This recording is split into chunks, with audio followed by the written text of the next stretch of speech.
ሁለት ቀብር ላይ የሚያስቀጡ ነገራቶች ነገር ግን ቀለል አድርገን የምናያቸው ነገራቶች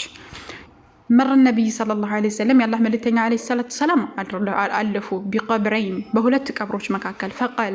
يالله ملتنا منالو إنهما لا يعذبان يتقطنا ولا يالله ملتنا عليه الصلاة والسلام وما يعذبان أي قطمكو في كبيرين بتلالك نغراتوچكو أي قطو مالت زي لاي انتو سراو سايهون تننش يتبالو زي ويم دمو تلالك አይደለም የተባለው ስራው ሳይሆን ነገር ግን እኛ ዘንድ ቀለል አድርገን የምናየው ነገር ስለሆነ ማለት ነው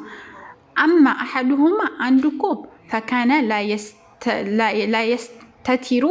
من البول ሽንቱን በስነ ስርዓት አይጸዳዳም ነበር የሆነ ጭምልቅልቅ አይነት ነገር ነበር የሚያደርገው በትክክል አይጸዳዳም ነበር አሉ واما الاخر ሌላው ደግሞ فكان يمشي بالنميمه ነማም ነበር አሉ ያላህ መልእክተኛ ነማም ማለት ነው ነገር አዋሳጅ ማለት ነው ከዚህ የሚሰማን ወደዛ ያላኩዛን ወደዚህ የሚሰማን ወደዛም ያላኩሳን ስለዚህ ነማም ወይም ደግሞ ይሄ ነገር አዋሳጅ አላህ ቢላ የሚባለው ማለት ነው እንደዚህ አይነት ሰዎች እየተቀጥሩ አሉ ቀብር ውስጥ ከሚያስቀጣ መካከል አንዱ ምንድነው ነገር ማዋሰር ነው አሁን ላይ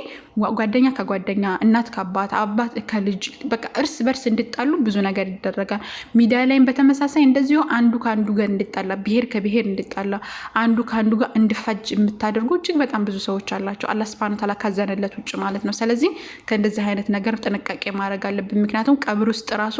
ጀሃነም ውስጥ ከመግባታችን በፊት ራሱ ቀብር ውስጥ በጣም ትልቅ ቅጣት እንዳለው ያላህ መልእክተኛ አለይሂ ሰላቱ ሰላም ተናግረዋልና ጥንቃቄ ማድረግ መቻል አለብን አላህ Subhanahu Wa Ta'ala ሰውን